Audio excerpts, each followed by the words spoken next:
Hello there guys, welcome back to Younes Talks Football, welcome back to a brand new video. I hope all of you are doing well today as we get into the video of the day. One, not two, one, just the one for today, but loads to get through, and obviously we are closing in on this weekend, and this weekend is the big one because on Saturday you're going to be getting the preview for Sunday's big game and big day. I would say it's cup final day, the Carabao Cup final. So the preview for that, Chelsea versus Liverpool, will be dropping on Saturday. Make sure you guys are here for that. Make sure to hit the subscribe button if you haven't done so already, and hit the notification bell to be notified once I have uploaded, as well as the watch along on Sunday where we will watch the final together and we will see what happens. So make sure you guys are here for that. It's going to be interesting. Now, talking about the final, let's get right into it, because an article came out today from The Athletic.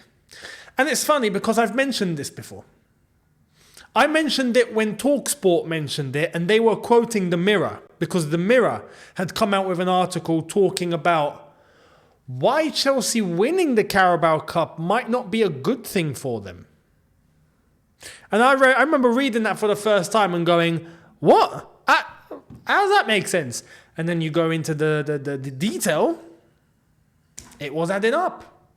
A lot of people dismiss that for two reasons. One, because it's The Mirror. To be fair, The Mirror is not a great source. It's a tabloid, so they get some things right and a lot of things wrong because they just want attention, just like The Sun, even though they have different ideologies, but we won't get into that. And then TalkSport, you know the reputation TalkSport have. It's just all guns blazing everywhere with TalkSport. So it didn't really come from a source that people would take seriously. But at the same time, point number two, I am positive people dismissed it because it's just not what they want to hear. Well, today The Athletic and Liam Toomey has come out with exactly the same thing that we heard before. Here it is. Chelsea want to win the Carabao Cup this weekend, but can they actually afford to play in the Conference League next season? A look at the bizarre considerations their transfer spending has introduced, with insight from Kieran Maguire. Kieran Maguire being, well, as he's self-proclaimed, the Neil Malby of football finance. So, shout out. But this article goes into great detail. It's a long article. Go and have a read. I'm not going to go through the whole thing here. We'll be here for 2 hours. But numbers are there, the way that it's all structured, why this is a potential issue, and what can happen out of this, which is the most important thing here. To clarify the situation, if Chelsea win the Carabao Cup, Chelsea get Conference League playoff qualification. So it means Chelsea would have to play a playoff to then qualify for the Conference League. But Chelsea would win that because we probably, with all due respect, we would probably be facing a team I don't even know exists, basically. So, you know, so there's that. But that would be the route to playing Conference League. Conference League doesn't generate any money, basically. I think it generates, if you were to win the Conference League, you get 16 million, I think. Whereas just getting through to the last 16 of the Champions League gets you, I saw some crazy numbers. Was it 80 odd million or something that you get just by getting to the last 16? Like, it's a huge difference. Huge. But the problem isn't that. Well, technically, it's half of the problem. The other half of the problem is that Chelsea would, if qualifying for the Conference League, have to adhere with UEFA financial fair play rules now, which is not what we're currently adhering to because we're not in UEFA competition. If you qualify for the Champions League, Europa League, or Conference League, you're on the same level playing field. The disadvantage is that the Conference League generates close to nothing, whereas if you're playing Champions League, you've not got to worry. But the rules are the same for everybody. So on a financial level, which we're already struggling with, UEFA FFP rules are even tighter than Premier League profit and sustainability rules. The financial sustainability rules, the FSL of the FFP belonging to UEFA, is tighter. You have to, for the Premier League PSL rules, it's £105 million loss over a 3-year period. For the UEFA FSL rules, financial sustainability, FSR, sorry. It is, I think it's 68 million over a 2-year period. We've got no chance in hell of being able to go with that. Comply with that, should we say. Unless if we sell a lot come June the 30th. And this is the problem. June the 30th is the deadline in order to get any sales that we want. Technically, it's not June 30th. Technically, it's July 31st, right? That's a tax date. But if Chelsea were to extend till July 31st, it's common knowledge that any club that does that means that they're in trouble financially. And then they use that because they need a bit of space. It's basically sending a message to all the other competitors that, oh, they're in trouble. You've basically confirmed it. You don't want to put yourself in that position in the eyes of all the other clubs, because then you're going to get picked apart when it comes to transfers or negotiations. Or you've put yourself in the mud. You've put yourself in a very weak negotiating position. You can't do that. So this is why there are clubs that sometimes choose to not go to July 31st, but to comply with June 30th and leave it at that, even if it means they take a little hit, but the reputation needs to stay intact. So there's that. But if Chelsea qualify for Conference League, then we would have to comply with UEFA FFP rules. On a financial level, this just isn't going to help the club. So what can we do? What can we do? Because there's some people that are saying, no, we might as well just go and play Conference League. Well, as I've said, it's going to probably be an even bigger hit on the club financially to play Conference League than it would be to go down the route that AC Milan had to go down in 2019-2020, if I'm not mistaken, in regards to the Europa League. Was it the Champions League? But they were banned for 1 year from European competition. Because at the end of the day, they didn't comply with FFP.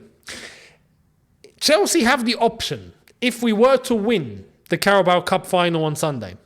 All of this depends on if we win on Sunday, by the way. If we don't win on Sunday, all of this becomes void, basically. We don't need to talk about this again, right? It becomes a non-issue. But if we win on Sunday and we take that trophy home, the option could be to simply, well, not just tell UEFA we're not playing, but basically just take the hit. Take the hit. We've not complied with FFP in regards to UEFA. Okay, we'll take the hit. We'll be banned from European competition for 1 year. End of story. And then we won't play Conference League, but at least we would have had the trophy, and we'll take the little hit, which would actually be better than going to participate in the Conference League in the long term and then trying to work it through that way. Some people say, but if we win the Conference League, we get Europa. Yes, but we could also just go down the traditional route and focus on actually doing well in the Premier League next season. That would probably be best. Now, some people are saying, oh no, but Younes, if Chelsea finish 6th this year, we get Europa League. Wrong. That is only the case in one circumstance. If a team that finishes above, say if we finish 6th, a team that finishes above us wins the FA Cup, or we win the FA Cup. Well, if we win the FA Cup, we get Europa League qualification. So that's another route. We have to win the FA Cup now, which would be bonkers. In this year, which is deemed one of our worst years, imagine coming out of it with a Carabao Cup and an FA Cup. I'd mind blown. But that would get Europa League qualification. So that is a possibility too. But that's easier said than done. If we finish 6th, which is still a long way off, by the way, I don't want to count all my eggs in my basket at the moment. This is getting a bit too carried away. We're 10th. So if we were to finish 6th, we would have to rely on either ourselves or a team above us winning the FA Cup. If a team below us wins the FA Cup, 6th does not get Europa League. The FA Cup winner gets Europa League, along with 5th place. So I hope you guys understand that, because I know there was some confusion on the watch long specifically, talking about, 6th gets it, we can just get 6th. Like, no, that's not how it works. There are conditions if you finish 6th, like I've just explained. So This is the mess going into Sunday. We're in a financial, this is the financial side based on the spending that we've had. On top of that, the article goes on to mention that the amortization of players is taken into account. On top of that, players that have signed these new contracts at Chelsea after they've just come have bonuses that are basically, or triggers in their contract if they make European qualification, including the Conference League. A lot of people, I think, believe it's just Champions League. No, it's a European competition. So Conference League would start triggering all these clauses and everyone's flipping contracts, meaning that they got to start getting paid even more. Chelsea financially are not in a great way. So those are the options going into Sunday. What do we do? Let me know what you think should happen. I mean, obviously, I hate that we're at a point in this game, right? In the modern day, we're at a point in the football world where we are actually talking about how it's a disadvantage to win a trophy. Like, that's what the game has come to now. It's crazy. But I gotta be honest, Chelsea have self-inflicted this on themselves. It's as simple as that. We've spent that much on all this youth potential, right? This is why, at the very beginning, everyone was criticising us. If you remember, all of us were like, no, we got it, because we're Chelsea fans. Obviously, we got to, come from that perspective of, we got this. But everyone else was like, what in the blue hell are you guys doing? This is insanity. And we're like, no, it's not. Know what you're talking about. This is great. It's fine. It's not fine. It's not fine. So we're going to have to take a hit one way or another, I think. How do we do it? Let me know what you think is best down below. Much appreciated. Now, let's move to elsewhere before we wrap up. Thomas Tuchel. Where is he going? Check this out. News. Tuchel. He is definitely taking a look at Manchester United, as reported in our show a few days ago and now confirmed again. Man United appeals to him in the Premier League. Tuchel can well imagine coaching Manchester United someday. He doesn't see his mission in the Premier League as completed yet. FC Barcelona is still an interesting topic for him in the summer. He's on the list. This is going to get very interesting for Thomas Tuchel. And Manchester United, I don't want Tuchel at Man United.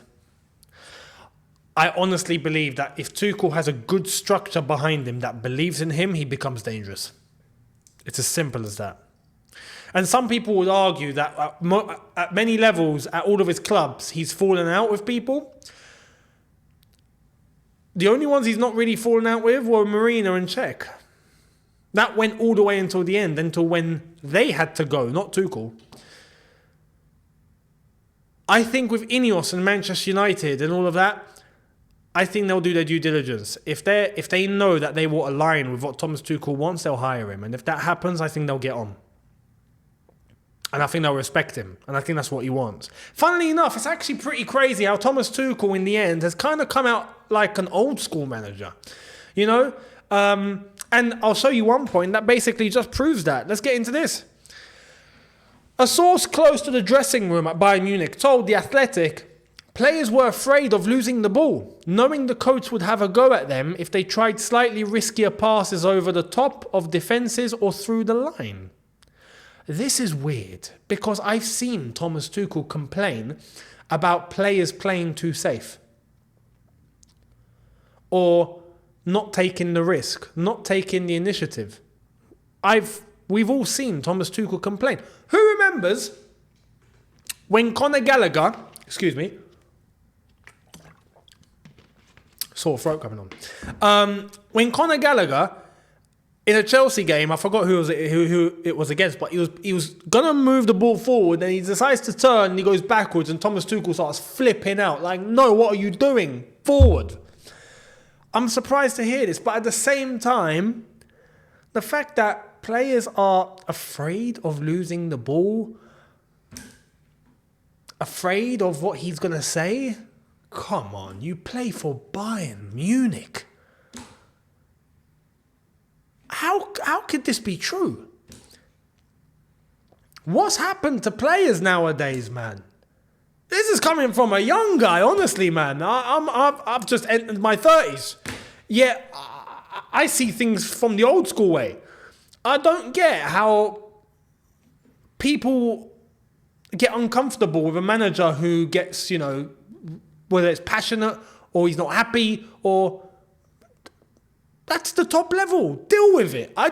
That's just me. So it turns out Thomas Tuchel's actually, even though he was deemed more of like a new gen sort of manager, he's actually got the principles of the old school sort of managers, if you know what I mean. And I think that kind of resembles why you see there tends to be sort of clashes that happens at the clubs that he's been at. In one way or another, like I said, except for Chelsea under Roman, where it was going pretty well until when Roman got sanctioned. So, crazy scenes. Let me know what you think in regards to Thomas Tuchel and where you think he's going to end up. It's going to be an interesting one. Now, let's check this out. Latest from Wolves.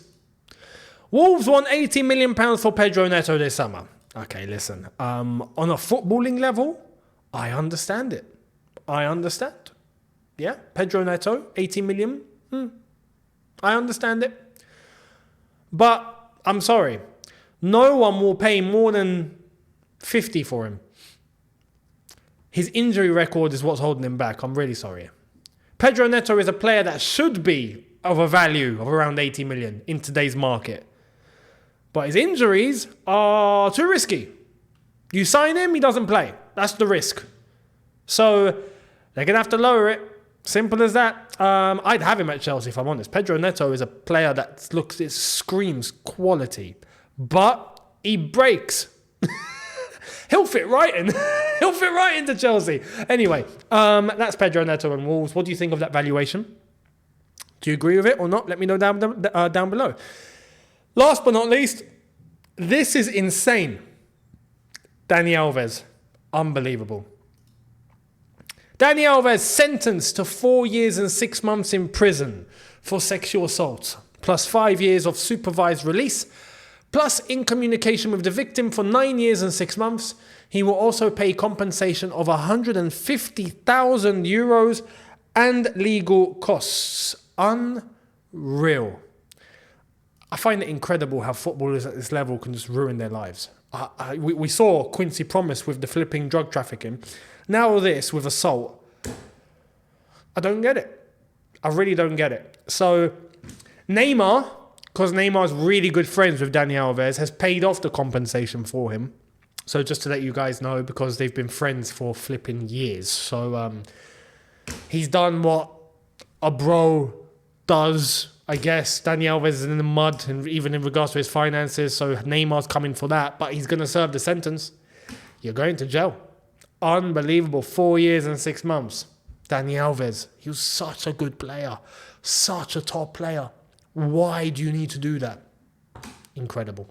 Let me know your thoughts down below in regards to that as well. And I will see all of you tomorrow for a brand new one, maybe two. I'll catch all of you then. Make sure you're here. Don't forget to hit the subscribe button if you haven't done so already. Hit the notification bell to be notified once I have uploaded. Check out the socials as well on screen and in the description, including the Younes Talks Football TikTok. Head over there and check out all the latest clips that are coming out on there, as well as the Insta page. And I will see all of you tomorrow for a brand new one, or maybe two. I'll see you then. Have a good one, people. Look after yourselves. Take care and peace.